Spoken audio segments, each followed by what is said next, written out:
Hi, and welcome to the Sideboard.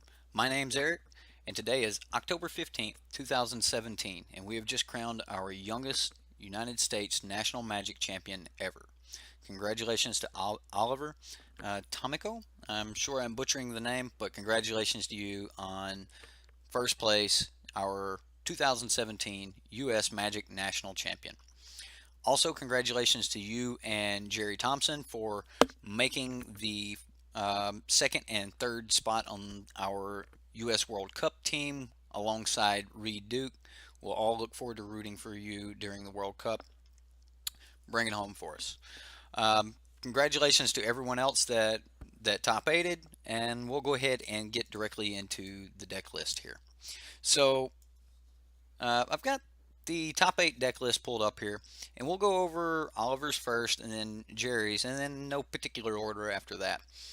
Uh, a couple things about Oliver's blue-black control deck that I really want to mention, and we're not going to actually break these down into deck techs. We're just going to kind of go over some of the nuances that have come to the deck list. But real quick to go over this list, he does have a couple copies of Field of Ruin for opposing Search for Azcantas, but we also noticed that in the matchup against Jerry Thompson that he actually popped these to activate Revolt, and in one case to actually activate or to grab his second black mana, which allowed him to use cards like Essence Extraction. He did also run 2 copies of Ipnu Rivulet, which he used to great effect against Christian Calcano, where he actually milled him out. And it was still game 1. We're coming up on time. It was blue-black control versus blue-black control. There were something like 40-something lands on the battlefield. Both players just had a ridiculous amount of play. Each deck had pretty much just flat out countered the other deck, and that happens sometimes when you have decks that just do not have a lot of threats, and you're going against another deck that just has an absurd amount of threats. Well, the edge that pushed him over Calcano's blue-black control was these Ipnu Rivulets, so they have to be mentioned. Calcano did not have them. If he would have had them, he would have won the match, as Oliver had less cards in his deck. I think he had 2 cards in his deck, and Calcano had like 6 left. But the Ipnu Rivulets, getting rid of 4 cards at a time, definitely put Calcano into scoop mode as soon as he went to get rid of those. And he did have the counter to stop the disallow when Calcano did try to disallow this. Moving on over, you will notice that this deck is extremely consistent. I'll use consistent because he didn't go with your typical toolbox type control deck where you have this card and this card, one of this and one of that. Most of this deck is 3 and 4 ofs. He has 4 Fatal Push, 4 Censor, 4 Essence Scatter, 4 Disallow, 4 Hieroglyphic Illumination, and then everything else is 3 ofs. 3 Search for Azcanta, 3 Essence Extraction, 3 Vraska's Contempt, 3 Torrential Gearhulks, and then 2 Scarab Gods to fill in those last 2 spots there. Now, he is running 26 lands. It's important to note that. He is a control deck, 26 lands. It was necessary for him. Moving on into his sideboard here.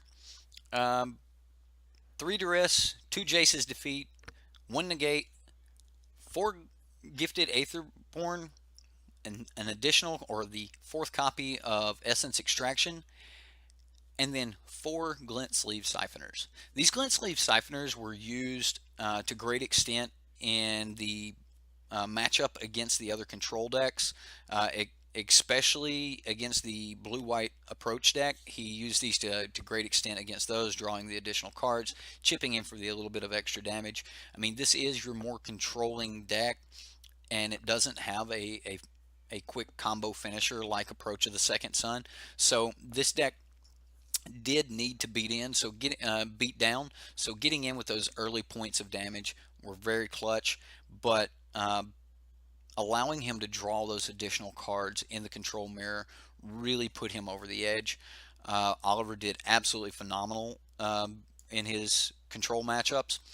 Now, another thing about the main board, or technically the entire 75, that I do want to point out is Oliver is dead set on flipping a search for Azcanta. You'll notice he's running 4 Sensor and 4 Hieroglyphic Illumination. There are no copies of Glimmer of Genius in this deck whatsoever. None in the 75, which is a little uncommon for most control decks. But the 1 blue mana to cycle, helping fill up that graveyard a little bit quicker, it was just absolutely what Oliver was looking for, and it really helped him flip those search for Azcantas very quick, allowed him to churn through his deck and maintain control of the board in most situations. Uh, Oliver was also the last player to go 9-0. Then he started taking his losses, but Oliver had an absolutely phenomenal run. We will go ahead and get into Jerry Thompson's list here. Jerry Thompson ran close to your traditional Teamer Energy build. Jerry just played it extremely well. There are not a lot of changes in the main board. It's become quite common to see, a couple essence scatters in the main board. Apparently cutting down on the abrades has been a thing, to the point where Seth Mansfield was really hoping that he would have had an abrade, but it didn't happen, and he died to a heart of curing. So, I like Jerry's, or yeah, Jerry's decision to leave one abrade in. We will notice that unlike the other deck, the Teamer Energy decks that we'll be looking at, and we'll cover those next, unlike those decks, he ran 4 Glory Bringers. And speaking to some friends who actually run this deck on a regular basis, shout out to Nick, 4 Glory Bringers seems to be the way to go.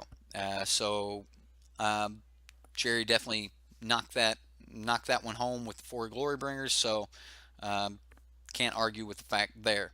Other than that, though, the deck is extremely straightforward. Just the 4 Tunes, 4 Harness, 4 Long Tusk, 4 Servant of the Conduit, 4 Rogue Refiners, 4 Whirler Virtuoso. This card was absolutely clutch in the matchup against the tokens decks, as they do not have a lot of flyers, and since there's no other trample in this deck, he really had to rely on his Thopters to get through. So most of his energy in those matchups were actually spent on Thopters instead of protecting cards like Bristling Hydra or other things. Most of the time it was just simply spent on Whirler creating tokens. He does run 2 Confiscation Coups, which was become quite standard. And let's go ahead and look at his sideboard here. Now, unlike some of the others, Jerry actually ran 3 copies of Spell Pierce. A lot of the other Teamer Energy decks that we're going to be looking at, they've got negates and things like that in there. But the 3 copies of Spell Pierce allowed Jerry to maintain that aggro, allowed him to continue, developing his board, and with no fear of actually being board wiped. We've seen him Spell Pierce, Settle the Wreckage. We've seen him Spell Pierce Fumigates.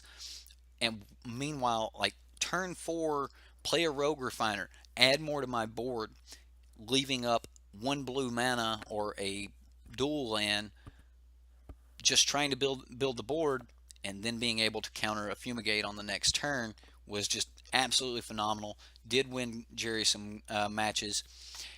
Moving on into his sideboard here, he does have an appetite for the unnatural against those token builds. A couple Chandra's defeats for the mirror or for the red deck matchup. Pretty much anything with Glorybringer, Chandra, that sort of thing.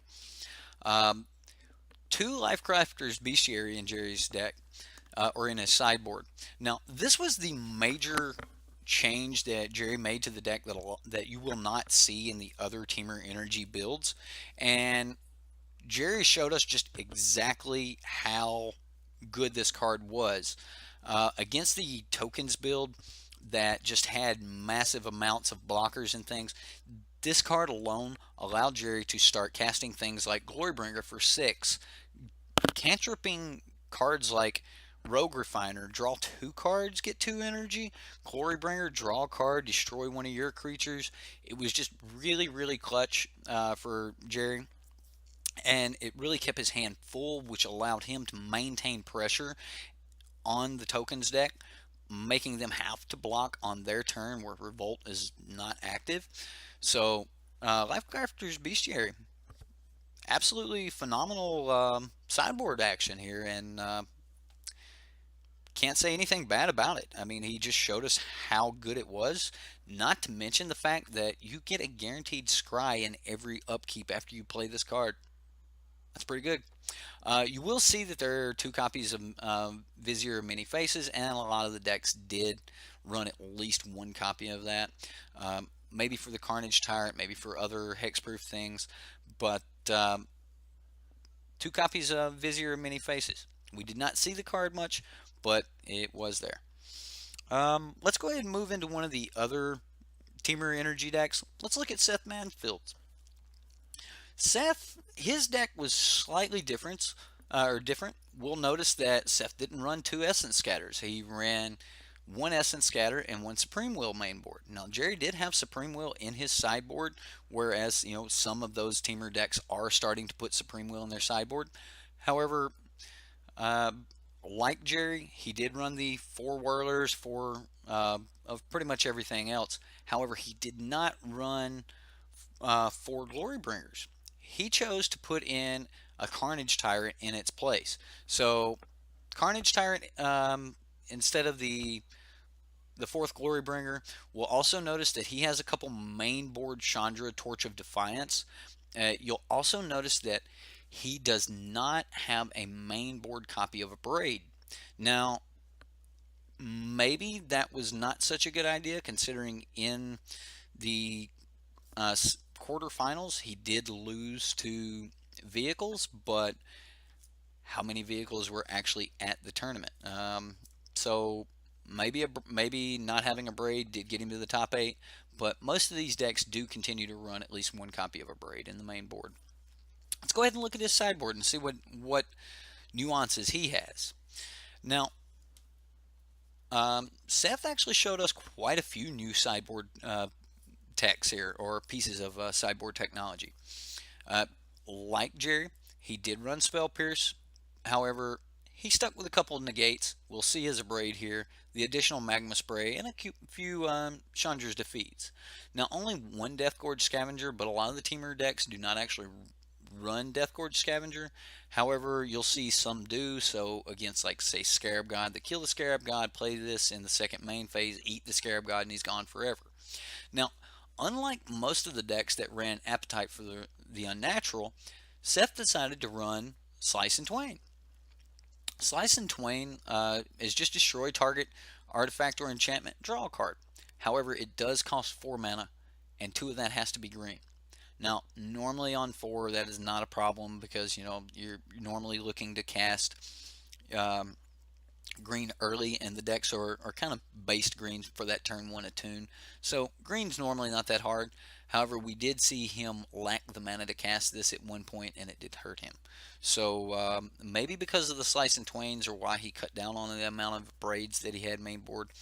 But I personally like the Appetite for the Unnatural, as I think the 3 mana cost is just slightly better. Now, like Jerry, he does have the 2 Viziers of Many Faces, and he has a Carnage Tyrant unlike any of the other decks we see. This might have been, these 2 copies of Carnage Tyrant that he has might have been the most played Carnage Tyrants in a large event to do well we've had yet. So don't sell your Carnage Tyrants just yet. They're not out of here. And as long as Tokens is around, the trample on this card is relevant in more than... This card's relevant in more than just the control mirror. So, or in the control matchup. Carnage Tyrant having trample, absolutely phenomenal. Takes a lot of tokens to get in front of this big boy. Now, let's move over to the last card we see in his sideboard. 2 Nissa Steward of Elements. Now, the only time I actually seen Seth cast this card, he cast it for 8 mana, instantly ultimating it with a Carnage Tyrant on the battlefield. The opponent was at 15, and that was the end of that. So, congratulations to Seth and your top 8 finish here. We'll go ahead and move down to Stephen Neal's Teamer Energy deck. Now, Steven's Teamer Energy deck is more akin to Seth Mansfield's, whereas three Glory Bringers, a mainboard Chandra, only one Essence Scatter. However, he does have the mainboard Abrade. Um, and he has a singleton copy of Commit to Memory. Now, I will say this: Commit will not counter Carnage Tyrant, but keep it from hitting the battlefield. So when the spell is on the stack, you can put that spell back second from the top on its owner's library. It does not have hexproof on the stack, and since commit doesn't actually counter it, you can stop that spell from, well, you can't stop it from being cast, but you can stop it from resolving. How's that? Let's take a look at his sideboard and see what was special about this particular deck. Um, Also, he only ran two Rootbound Crags where most ran four. One Chandra's Defeat, an additional copy of a Braid, Aethersphere Harvester, two Appetites for the Unnatural, one Vizier, a Glimmer of Genius, an additional Chandra, two Torrential Gearhulks, and a lot of counter. So in his sideboard, he had definite plans of going into a more controlling game 2 and 3, which more than likely increased his odds against the blue-white approach decks and against the UB control decks. So, congratulations to Stephen Neal and your top 8 finish. So now that we've talked about the Teamer energy decks, let's look at the Sultai energy deck that Jeremy Sager, I guess would be his last name. His Sultai energy deck is kind of what we grew used to, or not grew used to, what we've seen in SCG Dallas. The deck is quite straightforward. It's a lot like your Winding Constrictor decks that we've grown used to over time. However, it is splashed blue for the Scarab God and Hostage Taker. Now, very few decks can play the Scarab God or Hostage Taker as well as this deck, and the number one reason for that is Blossoming Defense. Having a card that can protect Hostage Taker or Scarab God long enough for you to untap can turn that card into a 1-for-1, into a 1-for-2 or 1-for-3, and so on and so on. In a particular case, he cast a Hostage Taker, took a card when the guy went to counter it, or he then played that person's card, and then that person had to counter that. So one Hostage Taker actually ended up taking quite a few things away from him, or away from the opponent. So this deck really abuses the mechanics of Hostage Taker and Scarab God. Now, unlike a lot of the Sultai energy decks we have seen, he had a mainboard Aethersphere Harvester and a mainboard Verdurous Gearhulk. These have become very good, very standard cards with the Winding Constrictor. Aethersphere Harvester, as long as red deck's around, is just an absolutely phenomenal card. And in an energy deck like this that does not have flying creatures, if you'll notice, there are no mainboard flying creatures. Aethersphere Harvester gives that little bit of extra reach, allowing you to get in there, that additional life link in those particular matchups. Absolutely phenomenal card. I can see why he ran it main deck. Let's go ahead and look at his sideboard really quick. We have 3 Duress, an Essence Scatter, a couple Negates, an Appetite for the Unnatural like the other decks we were looking at, a couple Deathgorge Scavengers. In SCG Dallas, most of the Jessups were running 4 copies of Deathgorge Scavenger, and in most cases they would play it against, like, say, red deck, and then it would just get shocked after gaining 2 life. So effectively it would take 4, it would absorb up to 4 points of damage for you, gaining you 2, and then absorbing, say, a shock or a lightning strike. However, those decks didn't run a lot of Aethersphere Harvesters. It seems that the Aethersphere Harvester and Deathgorge Scavenger just seem to be a much better combination than just running 4 Deathgorge. Vraska's Contempt, absolutely great card. There's a copy of it in the main board. Gonti, Lord of Luxury. Another absolutely wonderful card, especially if you can cast the card, then cast a hostage taker on it. This card is actually really good in the control matchups. Being able to cast it, especially against a blue-white approach, being able to cast it and look at their deck, maybe grab that approach, just leave it in exile forever. It's gone for good. He does have a confiscation coup here on the side, one Vraska Relic Seeker, and a card that we're not really used to seeing, Consign to Oblivion. Instant speed, disperse, and then a 5 mana Mind Rot on the backside. Disperse something at the end of their turn, untap, make them discard, that card. You can permanently deal with a Scarab God forever that way. Um, so nothing wrong with the Consign to Oblivion, giving you a way to deal with those hard to use permanents. The only time I really seen this card get cast, it hit a cast out that had a Scarab God under it, so he was able to consign it. The dude was tapped out, so he wasn't able. I'm not for sure if it was this particular deck, but bouncing that and then making them discard that particular spell on the next turn was just absolutely clutch in that particular case. So, Consign to Oblivion, nice little sideboard tech here. So, congratulations to Jeremy on your top 8 finish. Let's go ahead and take a look at the Mardu vehicles piloted by Ben Renato. So one thing I want to point out with this deck right off the bat is there are no planes in this deck. And there is an unclaimed territory. Unclaimed territory, the only time I seen it played and called Artificer was the call. I think it's mainly to cast the Toolcraft Exemplar to give him another white source for the Toolcraft Exemplar. He does have 5 mountains in the deck. He really, really wants to guarantee that he can activate that Bomat Courier. But with the absence of red deck in the top 8, this is our current Hazard deck from the U.S. Nationals. And he only runs 3 Hazards, but he did top 8 with this deck. So Hazard being the one of the nuances in the Mardu Vehicles deck.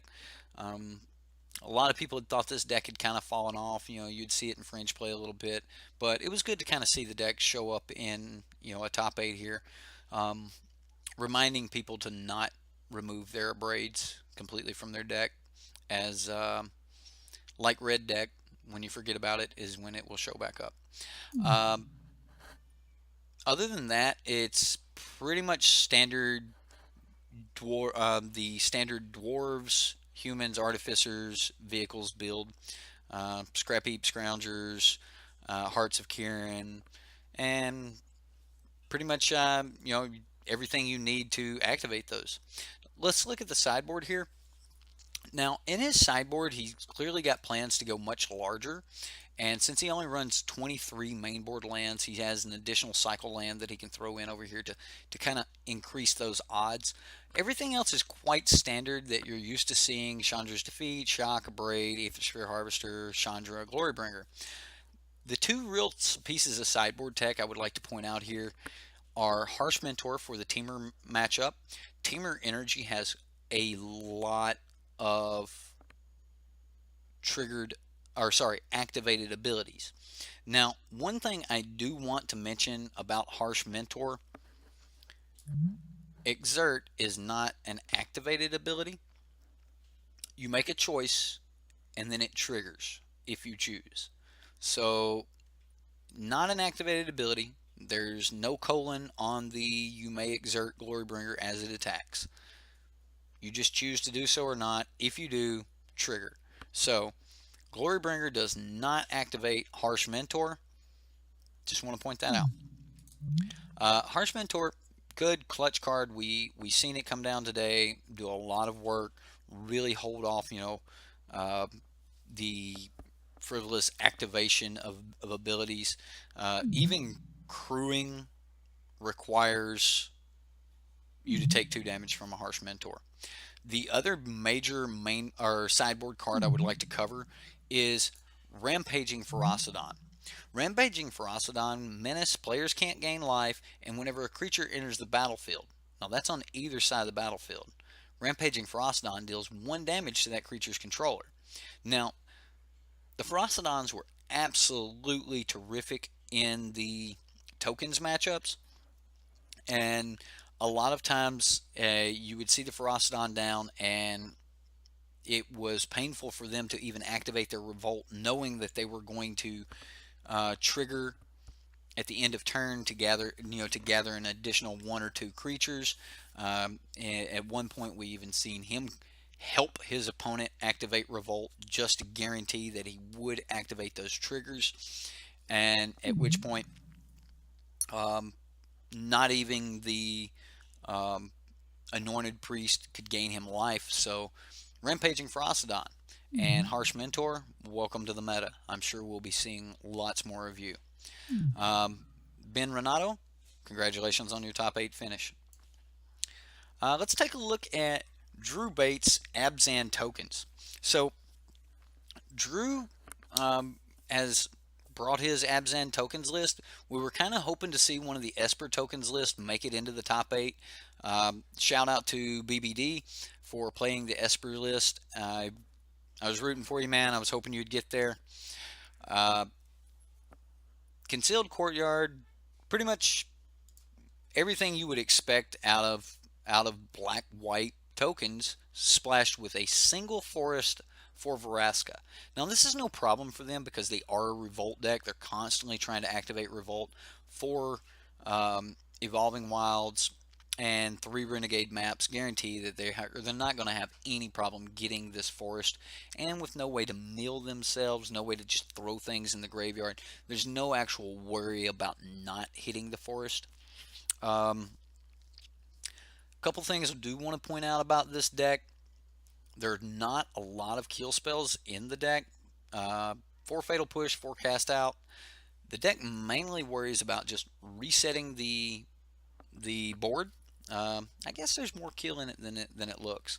It resets the board quite often with very, very few penalties to itself.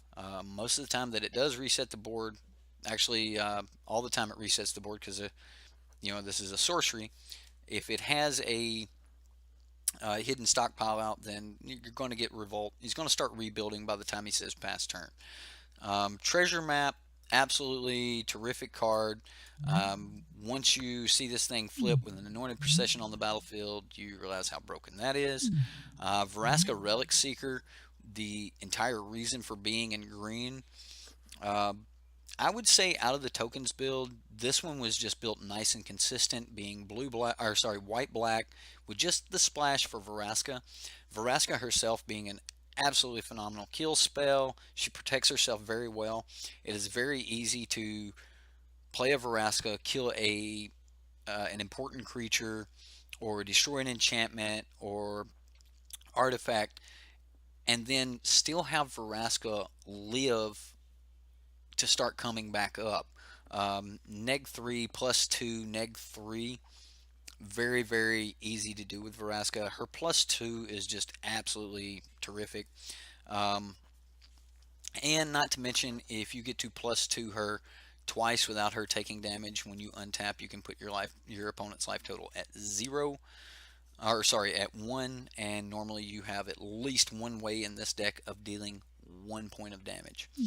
Let's take a look at his sideboard here. He does have a couple nice pieces of tech. Because of the Anointer Priest, he can gain a lot of life, and that life is very well spent on cards like Argyle's Bloodfast. And then once it flips, it helps him actually sacrifice creatures and things to activate Revolt while gaining life instead of scrying. Take, for example, if you scry once, you put the card on top, most of the time you're not going to need to scry again. At that point, he could just sacrifice a creature with this and gain some life. However, I'm pretty sure that the front half of this card was used much more than the back half. You will see a couple Essence Extraction for a little bit more life gain. Fumigate, another start to finish, couple Duress, Sacred Cat, and 2 Angels of Sanctions. I do want to point out that when you embalm an Angel of Sanctions and you have an anointed procession on the battlefield, that's a token. You get multiple angels back, so absolutely great. Congratulations to Drew Bates and your top 8 finish. Well, that brings us to wow, Peter Villarubia. I'm sure I butchered that. Blue white approach. Now, we've seen a couple variants of the blue white approach deck. In Dallas, we've seen 2 versions of it make the top 8. One of those versions was a more of a combo version of the deck that played more draw spells, that wasn't worried as much about countering things. It was just worried about getting to its approach of the second sun and then getting to the second one. Now, in this particular deck, you'll see that he's running the Aether Meltdowns. He's running the Censors. He's running the Supreme Wills. He's got the Disallows. This is a control deck. It just has a combo finisher. So, multiple ways to wipe the board, whether on your opponent's turn or whether it's on your turn. A couple Gideons for those beatdowns or to stop some particular damage from coming through. Unlike a lot of the approach decks, only 2 search for Azcantas. Most of the ones I've seen today were running 3. We will see the third one in his sideboard. And unlike the others, however, Glimmer of Genius, or sorry, unlike the blue-black control deck we were looking at, he does run 4 Glimmer of Genius, and it makes sense considering Glimmer will dig deeper than Hieroglyphic Illumination. However, Hieroglyphic Illumination is better for flipping the search. And since he's only running the 2 search, and I can see why he would want to go with the Glimmer of Genius. He does run the 3 copies of Approach of the Second Sun and 1 copy of Pull from Tomorrow. Looking at the sideboard, 3 Authorities of the Consult, which are great against red deck, stops haste altogether. Glorybringer's not swinging in, the turn that he's played. The additional search for Azcanta, a couple more counter spells, a 3rd Gideon for when he does decide to go on the beatdowns, another Settle the Wreckage for that instant speed board wipe, 4 Regal Caracals, which have pretty much become standard in these blue-white approach decks, and then 2 Torrential Gearhulks, just to really, really, bring it home that he is playing control. It was the best performing blue-white approach deck today. However, he did end up losing to Oliver in the control matchup. Oliver played it very, very well and took down the match. So, guys, we'll end here with once more, congratulations to Oliver. Congratulations to Jerry Thompson. Congratulations to Reed Duke for having your team together. Now you can get started on whatever it is that y'all are going to do to get ready for the World's Cup. I'm sure we all look forward to rooting for our national team here in the World Cup. So, other than that, my name's Eric Kilo. Thank you for watching the sideboard. Don't forget to hit that like and subscribe button if you like the video, and we'll see you next time.